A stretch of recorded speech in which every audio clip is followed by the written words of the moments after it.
A história dos papas da Igreja Católica está manchada por crimes, traições, segredos e mistérios. Muitos teólogos falam sobre uma batalha no interior da instituição que está acontecendo há séculos. E os sumos pontífices não estariam livres dessas lutas. La Santa Sede e la Curia Romana avevano degli enormi problemi interni.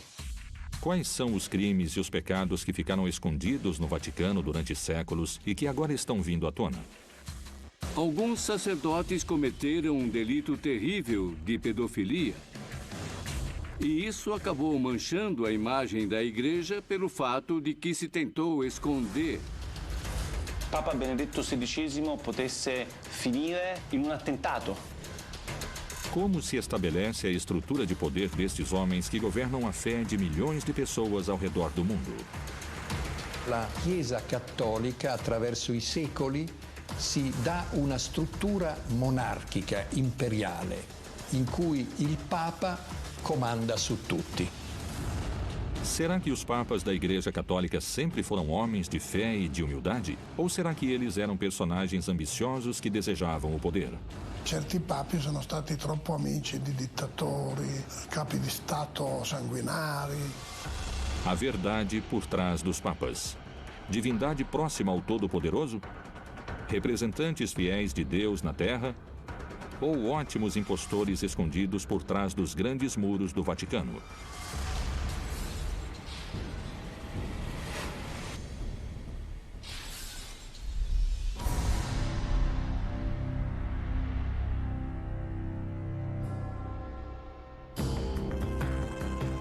Atualmente, a Igreja Católica é uma das religiões com mais fiéis ao redor do mundo.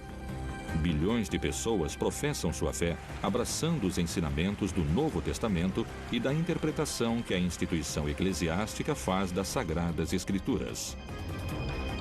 De que forma aconteceram os fatos pelos quais se passou da mensagem de um humilde e pobre campesino como Jesus aos papas da história do catolicismo?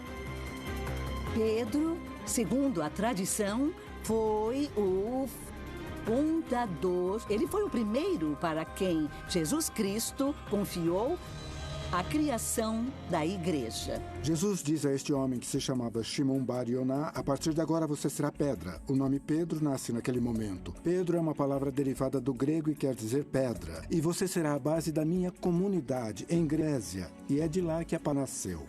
Te darei as chaves do reino dos céus. E, portanto, tudo o que proibires na terra será proibido no céu. Tudo o que permitires na terra será permitido no céu. Desde o início da origem do movimento de Jesus, se trata de uma mensagem que é dirigida às pessoas que estão na margem. Isto é, às classes que não estão associadas com o poder. Isto é o que caracteriza Jesus. Pedro vai ser considerado tradicionalmente como o primeiro bispo de Roma, porque ele foi o primeiro que ficou à frente da comunidade clandestina dos crentes. Entre os anos 303 e 311, os cristãos sofreram a mais sangrenta perseguição oficial do Império. Que tipo de mensagem Jesus proclamava que era capaz de alterar até as maiores autoridades do Império entre os romanos?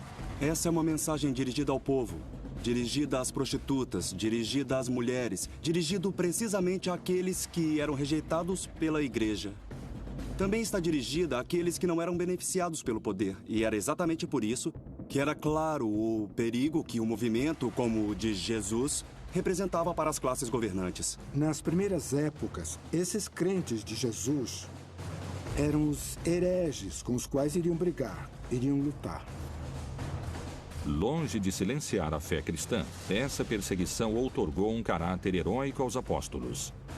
E seu martírio conseguiu alimentar essa nova fé que foi se estendendo rapidamente por todo o Império Romano. No ano 313, o imperador romano chamado Constantino disse: a partir de hoje está permitido ser cristão. Por que Constantino permitiu que Pedro fosse considerado oficialmente o primeiro papa da Igreja Católica? De alguma forma, ele era um imperador encurralado. Encurralado pelas guerras internas, por todo aquele ciúme que estava por trás do império. E ele mesmo percebeu a besteira que foi perseguir os cristãos. Ele percebeu o que ele devia fazer com toda essa fé crescendo, com toda essa mensagem tão rara, tão estranha. Essa fé que ele e todo mundo deveria seguir e, mais que tudo, oficializá-la. Quais foram as reformas, pactos ou estratégia que Constantino utilizou para aceitar o catolicismo como religião oficial dentro do Império? O melhor era dizer que Constantino tinha se convertido, porque assim o trabalho seria mais fácil e ele poderia ter mais poder com os povos que tinham essa fé. Ele se aproximou dos grupos cristãos, ele conviveu com eles. E ele usou muito da ideologia deles, muito da teologia deles para fazer... Teoricamente, o cristianismo poderia não ter nascido, mas nasceu e ficou. Não podemos esquecer que hoje, aproximadamente 2 bilhões de pessoas. Repito, 2 bilhões de pessoas são de origem cristã, apesar de continuarem sendo crentes ou não. Como foi que um filho de um carpinteiro que pregava descalço acabou sendo representado por autoridades de grande poder econômico que estão rodeadas de luxos? Que menções a estas figuras podem ser encontradas dentro das páginas do livro sagrado? Não existem menções sobre o papado. As menções que o papado diz que existem são ambíguas. O fato de Jesus dar as chaves do reino dos céus, o fato de Jesus escolher ele por cima dos outros discípulos. Bom, isso é uma construção papal da origem do papado. Mas quando eu leio a Bíblia, eu não tenho motivos para pensar que precisa existir o Estado do Vaticano. Como se introduziu a figura do Papa e de que forma ele era eleito? Durante os primeiros 3 séculos do desenvolvimento do cristianismo, eram escolhidos, vamos dizer, essas pessoas que mereciam respeito para dirigir a todos. Eles se chamavam de papas. Mas isto era um apelido carinhoso, sabe? Esse nome não implicava o sentido de autoridade que adotou mais tarde. Quando se constrói o papado? Esse é um fenômeno antigo e medieval. Não tem nada a ver com Jesus. Não tem nada a ver com o cristianismo inicial. É um fenômeno posterior. Il grande passaggio interviene nel IV secolo d.C., quando il cristianesimo, che era una religione perseguitata, diventa religione di Stato. Nel momento in cui diventa come uno Stato, assume moltissime caratteristiche dell'impero romano. O cristianismo nasce do Império Romano. O Império Romano era uma sociedade hierárquica. Ela não nasceu do nada. As pessoas que faziam parte desse cristianismo, que o criaram, eram aqueles que viviam numa sociedade hierárquica. Então, é mentira o que se diz dela ter sido pura, até que o Estado romano a absorveu e a perverteu. E nel Medioevo abbiamo dei papi come Gregorio VII, sotto cui c'è un documento che si chiama Dictatus Pape, in cui si afferma che il Papa è superiore a tutti i monarchi della terra. Ecco perché c'è il triregno, questa specie di corona che ha 3 corone per dimostrare che il Papa è superiore ai re ed è superiore agli imperatori. Altri papi come Innocenzo III proclamano la superiorità del Papa su tutti i regni del mondo. O imperador em Roma era conhecido como Il Pontífice Máximo, a máxima ponte com a divindade. Os romanos acreditavam que o imperador era um homem-deus, que se comunicava como uma ponte, um pontífice, com os grandes deuses. Mas exatamente quando foi que o Papa começou a ser chamado como um imperador romano? Precisamente no século IV. Se a religião católica conseguiu se institucionalizar dentro do Império Romano, quais foram as simbologias que adotou para se misturar ao poder imperial? Lentamente i papi indossano anche i vestiti degli imperatori, il mantello rosso, le scarpe di porpora. La stola indicava il potere delle chiavi, cioè il potere del Papa di essere anche capo di Stato. Os símbolos tradicionais dos líderes da Igreja Católica se encontram com o papado de Francisco. Que reforma esse Papa adotou diante dos gestos que seus antecessores mantinham? Lui, con un gesto solo, si è spogliato di tutto, cioè si è spogliato di 16 secoli di tradizione. La faccia funerea, bianca e trasudante sudore delle cerimoniere, che aveva in braccio la stola del Papa. Dicono le voci che cercarono di convincere il Papa di mettersi le scarpe rosse e la mantella, e il Papa rispose che se le piacciono così tanto se le metta lei. Questo Papa ha cominciato a porre dei gesti coerenti con il suo nome, perché il nome che ha assunto di Francesco non è un nome papale, ma è una condanna per lui. Existem séculos de história por trás da construção do primeiro Papa do catolicismo, com alguns momentos de escuridão e tramas secretas que atravessaram a metamorfose atual do Santo Pontífice. Os líderes da Igreja Católica Apostólica Romana são considerados pelos fiéis como representantes diretos de Deus na Terra. Será possível que os papas contemporâneos escondam seus atos associados ao pecado diante da fé cristã? Será que realmente o Papa João Paulo II teve uma amante que escondeu do Vaticano? Qual foi o motivo da renúncia do Papa Bento XVI? Que segredos vieram à tona com o vazamento dos documentos conhecidos como Vatilix?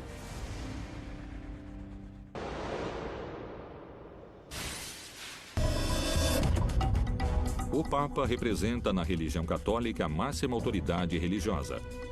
Abaixo dele se estende uma corrente hierárquica de cardeais, bispos e sacerdotes que chega a todos os cantos do planeta. Como surgiu a hierarquia que administra essa religião de multidões? No passado, existiram muitos conflitos sobre o assunto de qual bispo tinha mais autoridade sobre qual bispo. E quem determinou isto? A política e a guerra. Temos que pensar que o Vaticano tem uma história muito obscura. O nascimento do Estado do Vaticano e a eleição de distintos papas foram documentados através da história. É assim que surgem versões sangrentas, carregadas de mistério, traição e lutas pelo poder. Será que se atentou contra a vida de um papa dentro da própria religião? Será que se cometeram crimes e tentativas de assassinato contra a figura mais importante e venerada da religião católica? O papado é a estrutura existente mais velha que há. Parece uma sequência de indivíduos, com defeitos e qualidades. Bonifácio VIII, de alguma forma, foi o maior exemplo de papa entre os papas medievais. Ele foi acusado de vender e de comprar cargos, até o ponto de ele acabar sofrendo um atentado. E Formoso fez parte de um dos episódios mais originais da história pontifícia. Quando ele morreu, o Papa sucessor o tirou do sepulcro e o fez enfrentar um julgamento. Todas as decisões de Formoso se anularam e o cadáver de Formoso foi jogado no rio Tibre. Estevão também não terminou muito bem. Os opositores dessa época, no movimento pendular político, levaram ele à cadeia e aparentemente ele foi esganado pelos próprios carcereiros. Com João aconteceu a mesma coisa.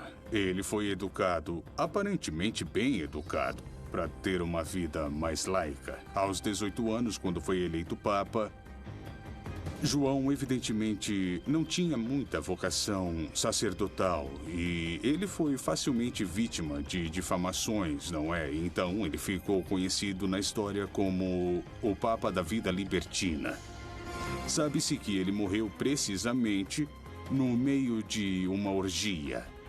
Esse é um bom exemplo do que implicaram as mudanças do pontificado naquele período tão complicado que eu acabei de falar. Tiveram muitos papas que estavam afastados do povo. A tradição de tentar se aproximar do povo começou com João Paulo I e lhe custou a vida. O Papa João Paulo II tentou e por isso sofreu um atentado. E ele foi colocado no Papa Móvel.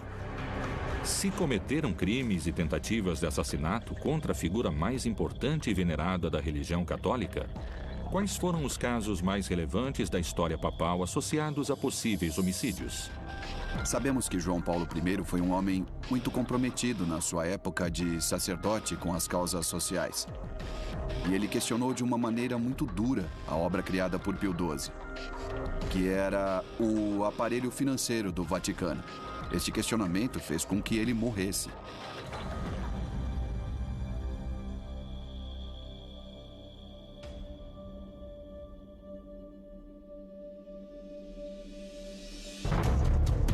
Foi um assassinato. Isso ficou muito claro nos livros e no famoso filme de Coppola, O Poderoso Chefão 3. Quando ele veio aqui na Argentina, perguntaram a ele se atrevia a acusar as figuras do Vaticano de terem assassinado o Papa. E ele disse: escuta, até agora eu não fui processado por esse assunto e o Vaticano tem ótimos advogados. Será que estes acontecimentos do passado podem se repetir na nossa época? Por que tem setores que temem pela vida do Papa Francisco? Quais são os motivos pelos que, cada vez mais, os teólogos e os especialistas opinam sobre um possível atentado contra o Sumo Pontífice? O Papa Francisco não mora mais no Vaticano. Ele mora num convento em Santa Marta, que fica em Roma. Ele disse que é por humildade, mas eu também acho que é por segurança. Porque ele está mexendo com interesses muito poderosos. Então é possível que eles tentem machucá-lo de alguma maneira ou fazer com que ele mude suas políticas. Os setores que estiveram numa crise profunda estão enfrentando Francisco. Inclusive, esses setores falam: Francisco, você é um papa herético. Essas são as proporções.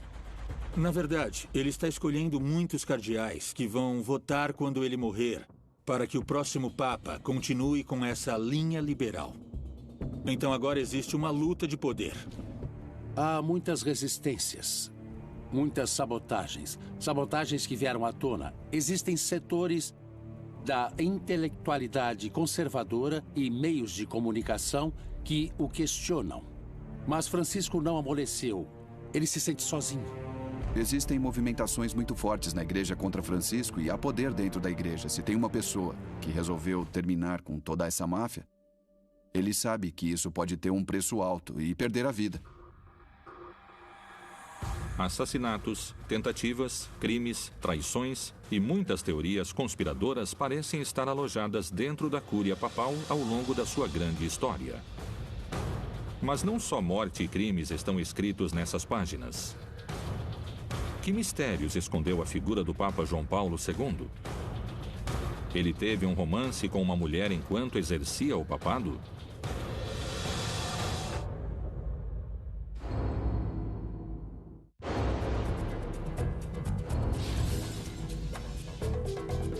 Uma das figuras mais populares da Igreja Católica é a figura de João Paulo II. Mas por que algumas pessoas afirmam que suas motivações eram mais políticas do que humanitárias? Qual é a história por trás das cartas de amor que ele mantinha com uma mulher e que foram descobertas recentemente? O Papa João Paulo II foi o primeiro Papa global. O primeiro Papa que entrou no lar daqueles que não eram católicos. Ele era um Papa televisivo, coincidiu com a mudança das tecnologias dos meios de comunicação.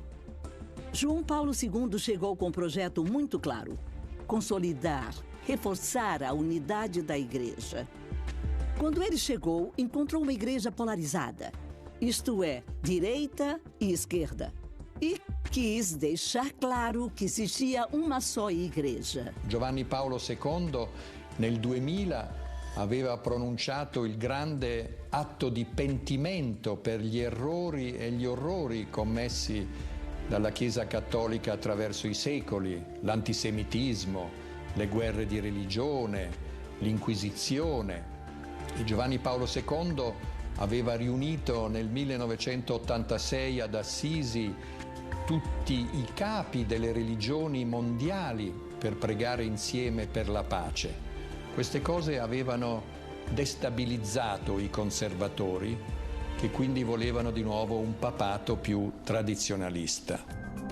Ele foi fundamental quando se tornou o primeiro papa da Era Moderna que entrou numa sinagoga, o primeiro também que entrou numa mesquita, precisamente para ressaltar o respeito que para ele era fundamental para aproximar os seres humanos, para ter uma convivência che è molto necessaria nesse mondo che temos che vivere. Giovanni Paolo II ha regnato per quasi 28 anni e dunque è stato un regno lungo e in quel periodo di tempo è riuscito a strutturare tutto il suo potere in maniera quasi dittatoriale all'interno del Vaticano. Non c'era mosca che volasse senza che Giovanni Paolo II e il gruppo dei polacchi che governava il Vaticano non lo sapesse. A figura do Papa João Paulo II é considerada por muitas pessoas como uma das mais lembradas de toda a história. Mas também existem pessoas que eram contra seus vínculos e contra sua influência política. Um objetivo fundamental para João Paulo II na década dos anos 80 era o de lutar contra o comunismo em todos os lugares, em todos os espaços. E utilizar todas as armas, instrumentos che aiutassem a conseguir esse obiettivo. Tutto questo è stato travolto un po' dal suo essere polacco e quindi esponente di una chiesa particolarmente tradizionalista e anche particolarmente anticomunista. Qual era o motivo das suas viagens pelo mundo?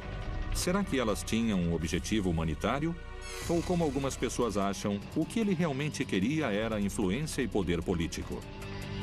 Por exemplo, para fazer um trato com o presidente Reagan, com a Thatcher na Inglaterra e apoiar o movimento Solidariedade, esse movimento sindical de Lech Walesa, e contribuir em termos econômicos, em termos políticos, com a queda do comunismo na Europa do Leste e na União Soviética.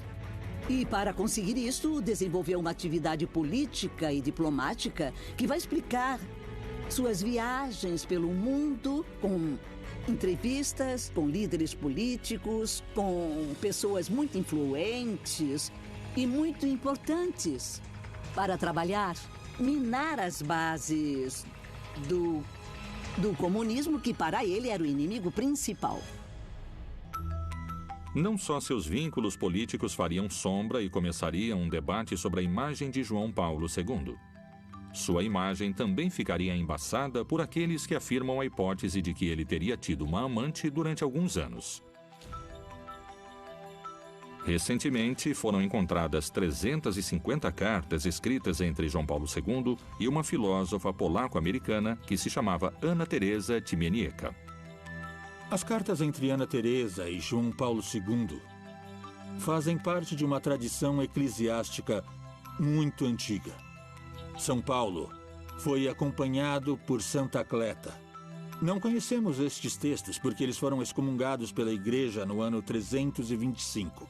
São João da Cruz e Santa Teresa de Ávila eram outro casal dentro da tradição eclesiástica que mantinham uma comunicação epistolar muito rica. E não é só isso, mas também romântica, era de parceiros. Eu acredito que essas cartas são reais, são verdadeiras, porque elas foram levadas em conta durante o processo. Essa correspondência demonstra, de um lado, o grande respeito do Papa João Paulo II diante da figura da mulher. Isto é, ter uma amiga com quem ele se correspondia não significa querer fazer sexo. Para uma sociedade que continua associando sexo com o pecado, a relação erótica com o mal, quase sempre espera que essas figuras religiosas fiquem totalmente afastadas das paixões humanas.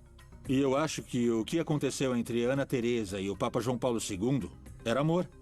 E o amor não necessariamente tem sexo, só tem amor. Eu lembro que eles falavam sobre assuntos teológicos, falavam sobre assuntos filosóficos. E numa das últimas cartas que João Paulo II escreveu, ele lhe deu um escapulário da Nossa Senhora do Carmo. Eu não sei se essa mulher era crente ou não, De qualquer jeito, se demonstrou uma relação de um nível muito elevado. Numa das cartas enviadas no ano de 1976, João Paulo II escreveu: Minha querida Teresa, recebi as 3 cartas. Você escreve sobre sentir-se despedaçada, mas não consigo encontrar nenhuma resposta para essas palavras. E numa carta do dia 10 de setembro de 1976, ele lhe enviou um escapulário e escreveu: É a dimensão em que a aceito e a sinto em todos os lugares e situações, quando você está perto e quando está longe. Me lo augurerei per loro di nuovo, cioè, siccome non ci vedrei niente di male o di deprecabile, se è successo tanto meglio, ma di più. Que João Paulo II tivesse uma amante, eu considero uma coisa de fábulas, uma coisa absolutamente impossível. Com muitas opiniões divididas, a verdade sobre o relacionamento deles continuará sendo um mistério. Mais importante do que a polêmica, o Papa João Paulo II se tornou um personagem que atravessou fronteiras e que construiu pontes interreligiosas. É por isso que ele foi canonizado alguns anos antes da sua morte. Quem viria depois dele? Una volta morto l'imperatore e una volta eletto un papa più fragile e meno carismatico di Giovanni Paolo II, cioè Benedetto XVI, tutte le lotte e gli asti per la gestione del potere, per il controllo delle ricchezze economiche, per il controllo degli appalti, oltre a scontri dottrinari, sono esplosi. O que se conhece realmente sobre o papado de Bento XVI? Quais foram as motivações da sua renúncia? Que escândalos se encontraram no vazamento dos famosos documentos secretos conhecidos como Vatilix?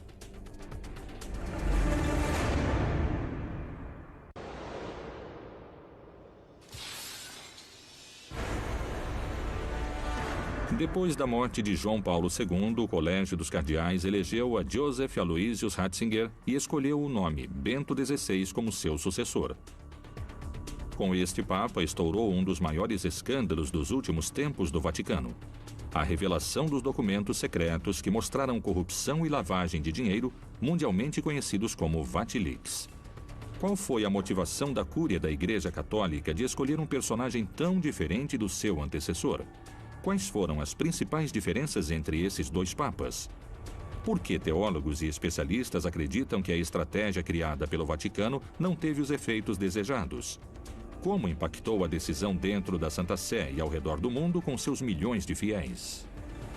Eu acho que são opostos e, diferentemente de João Paulo II, que era uma pessoa muito carismática que se dava muito bem com toda a mídia. O perfil de Ratzinger era frio, intelectual, um continuador no que se refere a todo o pensamento conservador di João Paulo II. Però è stato eletto da un gruppo molto conservatore nel conclave del 2005, soprattutto ad opera dell'Opus Dei, perché vi fosse di nuovo un papato della tradizione. Quais são as bases e os fundamentos pelos quais se elege a sucessão de um Papa? Isto tem algo a ver com a capacidade, com a trajetória individual, ou isto responde só a um interesse político da instituição religiosa? Bento XVI realmente era uma pessoa que se acreditava que tinha uma grande capacidade intelectual, era um grande teólogo, um papa de bibliotecas. Purtroppo non ha le qualità dell'uomo di governo, non è un leader politico e bisogna essere anche politici se si è papi. O papado de Bento XVI foi minado por todo tipo de crise. Assim que ele assumiu o cargo, teve que enfrentar distintos tipos de conflito ao mesmo tempo. Mas a revelação dos documentos secretos, chamados de Vatilix, seria, sem sombra de dúvidas, seu pior inimigo. Existem muitas opiniões no que diz respeito a este acontecimento como o começo de um final anunciado. E quindi il suo pontificato è stato segnato da moltissime crisi con il mondo islamico per il discorso di Ratisbona, crisi con il mondo ebraico perché aveva tolto la scomunica ad un vescovo antisemita del movimento lefebvriano. crisi con il mondo della scienza, perché aveva detto che i preservativi favoriscono l'AIDS, l'HIV.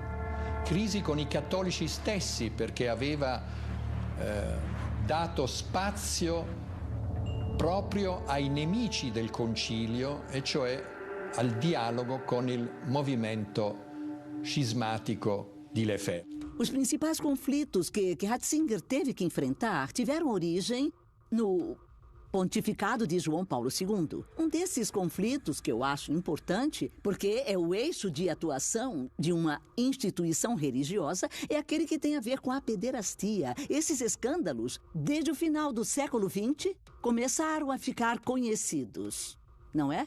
Nos Estados Unidos, tem processos muito fortes contra a Igreja Católica. No Vaticano, os grupos conservadores que pertenciam à geração de João Paulo II mantinham uma estrutura de poder, de privilégios, que começou a rachar exatamente por causa das pressões e escândalos internacionais de pederastia. Isso provocou uma quebra no interior da Cúria Romana e uma luta interna de poder. E então começaram a vir à tona diversos casos de sacerdotes que tinham cometido delitos desse tipo. E isso enfraqueceu a Igreja, pelo fato de que existia a impressão por parte de muitos setores de que a Igreja queria, de alguma forma, esconder esses delitos. Embora há 600 anos nenhum papa tivesse deixado o cargo, Bento XVI começou aos poucos a percorrer um caminho que o deixaria sem saída. De todas as crises, teve uma em especial que fez ele renunciar de um cargo supostamente indeclinável. Também estourou a crise sobre o assunto das finanças do Vaticano, que ficaram conhecidas publicamente através dos famosos Vatilics. Essa subtração dos documentos, feita pelo Camerlengo, que é alguém muito próximo, apareceram todos esses assuntos que têm a ver, inclusive, com coisas como a lavagem de dinheiro, sabe? E também como se gasta o dinheiro do Vaticano. O que revelam os documentos que conseguiram o tirar do Vaticano? La scoperta di documenti che mostravano una guerra interna alla Chiesa fra gruppi di cardinali, fra diversi gruppi di interessi. I documenti più importanti sono 3 o 4, più rilevanti dal punto di vista giornalistico dell'opinione pubblica. Alcune lettere sono le lettere che Viganò, che al tempo era il segretario del governatorato del Vaticano, un monsignore molto importante, spediva all'allora segretario di Stato Tarcisio Bertone per spiegare che c'erano stati, a suo parere, dei gravi atti di corruzione all'interno del Vaticano. O dinheiro do Vaticano, ele está, inclusive, investido em empresas que, por exemplo, fabricam anticoncepcionais. Esse é o exemplo, sabe? Empresas que são usadas para a lavagem de dinheiro. São instituições onde há pouca transparência e onde não se cumprem as regras que outras instituições devem cumprir, outras instituições financeiras internacionais. Veio à tona uma grande quantidade de propriedades urbanas que o Vaticano tem em Roma, e essas propriedades em Roma são utilizadas de acordo com vontades particulares. Houve uma luta de poder? Alguém traiu Bento XVI para motivá-lo a sair do cargo? Ou isso foi uma decisão pessoal? De que forma o Papa reagiu diante desse escândalo que aconteceu dentro da Santa Sé? Esse foi um grande desafio que Bento XVI teve que enfrentar e muitas vezes sua reação não foi enérgica o suficiente para satisfazer as necessidades que muitas pessoas tinham de ressaltar esse fenômeno, de fazê-lo vir à tona, de não escondê-lo e de lutar de forma eficaz, castigando todos os responsáveis. Ci sono stati dei documenti di Vatilix I addirittura in cui si ipotizzava che Papa Benedetto XVI potesse finire in un attentato e che lui sarebbe stato ucciso per far posto ad altri cardinali. Ovviamente lettere deliranti, però firmate da un vescovo importante al tempo del vescovo di Palermo, Paolo Romeo. No dia 28 de fevereiro de 2013, Bento XVI renunciou ao seu cargo como sumo pontífice da Igreja Católica. João Paulo II, que veio antes dele, tinha um problema muito grave de saúde, mas ele disse: não posso renunciar. E sua frase, a frase de João Paulo II era: Jesus não desceu da cruz, mesmo que ele estivesse passando por um problema muito grave. Mas Bento XVI disse não, mesmo que sua saúde ainda permitisse que ele continuasse no seu cargo. Mas tem pessoas que acham que talvez o grande problema é que ele acreditava que não tinha forças suficientes para bater o martelo e decidir as mudanças que deveriam ser feitas. Ratzinger non si è dimesso per le rivelazioni di Vatilix, Ratzinger si è dimesso perché il suo pontificato era entrato in un vicolo cieco e lui non aveva più la forza per governare. A renúncia de Bento XVI foi um choque para a Igreja Católica. Foi um choque para a cultura que existia dentro do Vaticano e foi uma forma traumatizante de transmitir uma mensagem que tinha mudado a Igreja para sempre. Benedetto XVI è sicuramente un papa da ricordare, un ex papa che non era semplicemente il papa morto. E quindi secondo me è stata una decisione storicamente significativa che resta anche un problema per gli storici. Perché si è dimesso Benedetto XVI? Segundo alguns teólogos e eruditos no assunto, a eleição e a posterior coroação de cada sumo pontífice foi minuciosamente desenhada segundo as necessidades do contexto histórico da Igreja em cada período. Será que se errou ao eleger o Papa Bento XVI? Será que o Papa Francisco foi eleito para consertar isso? Quando elegeram Ratzinger, o Papa Bento XVI, na verdade eles elegeram Bergoglio. Mas Bergoglio não aceitou por algum motivo, isto é, o sucessor de Wojtyla era Bergoglio, mas fala-se que algo aconteceu e isso é o que se fala. E isso, de alguma forma, nunca foi negado por Bergoglio ou por Francisco. Naquele momento, os cardeais preferiram a opção de um Papa intelectual ao Papa Francisco. O Papa renunciou ao seu papel. Isso não acontecia há séculos. Um Papa como Bento XVI, doente, um Papa superado pela situação, um Papa deprimido, dava para ver na cara dele, um Papa derrotado. Tudo isso fez com que se reconsiderasse a estrutura da Igreja. Nesse momento, se determinou que a Igreja precisava de reformas. Era necessário que houvessem mudanças reais na vida da Igreja. E por isso, o perfil de Mário Bergoglio, que é um perfil profundamente sul-americano, próximo ao europeu jesuíta, ascende ao papado. Os motivos da renúncia de Bento XVI continuarão sendo motivo de debate. Será que o único ex-papa vivo na face da Terra tem a resposta histórica dos motivos da sua renúncia? Será que todos os documentos do Vatilix foram revelados? Ou será que há mais mistérios e traições, segredos e pecados que nunca conheceremos? Que coisas iriam mudar no Vaticano a partir da eleição do Papa Francisco?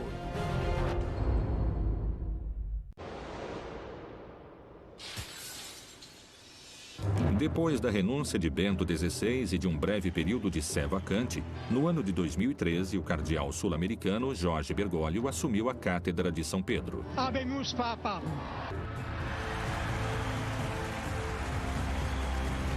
Nascido na Argentina, mas com ascendência italiana e com formação jesuíta, Bergoglio escolheu o nome Francisco e se tornou o primeiro papa latino-americano da história. Que classe de papado nasceu com ele? Papa Francesco è stato eletto esclusivamente con questo obiettivo: riformare la curia romana, che era ormai arrivata ad un degrado di immoralità inconcepibile. La curia romana è un pachiderma così pesante e così radicato nel pensiero, nel costume che non basterà un Papa Francesco, ce ne vorranno almeno 10 Papi Francesco per poterla sminare e destrutturare dalle fondamenta. Eu acho que o Papa Francisco chegou na hora certa. E aqueles que entendem do nosso catolicismo entendem que por trás de tudo isso tem um estado político, social, que não vai deixar ele trabalhar como gostaria. Será que ele poderá renovar a fé dos católicos e atrair novos fiéis à igreja? Eu acho que o Francisco está fazendo é nos desafiar a viver o Evangelho. A própria presença dele é bondade, é Evangelho. Ele abraça, beija, sorri. Esse é o caso do Papa Francisco, que não só atrai fiéis do mundo católico, e não tantos quanto gostaria. Ele atrai muito mais gente fora do mundo católico, ex-socialistas, ex-comunistas, ex-progressistas, que atualmente não se sentem representados por nenhum partido, por nenhum grupo. E nesse Papa encontram uma liderança que nunca teria sido pensada há 40 ou 50 anos. Francisco é considerado por muitos como um Papa humilde que quer fazer uma igreja pobre para os pobres. Qual é seu posicionamento diante do dinheiro do Banco do Vaticano? Francesco ha cercato e sta ancora cercando di portare avanti un'opera di pulizia per cacciare via dalla banca tutte le persone che non ne hanno diritto, e penso che un'opera di pulizia in effetti sia stata fatta. Tem vários gestos no pontificado de Francisco que vão entrar para a história. São gestos completamente coerentes com sua forma de enxergar a igreja e, mais importante, sua forma de enxergar as pessoas. Um Papa que para o Papa Móvel para abraçar os doentes, um Papa que abraça os anciãos, um Papa que responde tranquilamente aos jornalistas no avião. Eu acho que o Papa está mudando a Igreja Católica com esses gestos. Uma imagem do Papa Francisco vale mais do que 1000 homilias. O Papa se aproxima aos assuntos da atualidade com um olhar conciliador. Será que esta é uma oportunidade de mudança para a Igreja? Voglio vedere come andrà a finire la rivoluzione di Francesco, perché, come dire, c'è nel pontificato di Francesco certamente un elemento di riduzione del peso della Chiesa, di riduzione del potere, della presenza temporale, che secondo me è importantissima per salvare la fede dei pochi credenti ancora esistenti. Quello che Francesco sta facendo e che io guardo con simpatia, ma anche con timore e tremore, come direbbe Kierkegaard.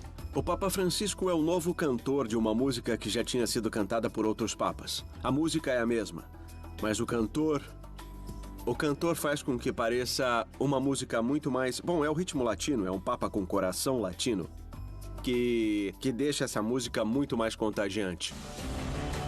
Com mais de 2000 anos de história, um sem fim de mistérios e segredos, atualmente ainda se escondem entre os fortes cimentos do Vaticano as verdadeiras causas dos papas assassinados, da renúncia de Bento XVI, do relacionamento de João Paulo II com uma mulher polaca e do vazamento dos documentos Vatilix I e II.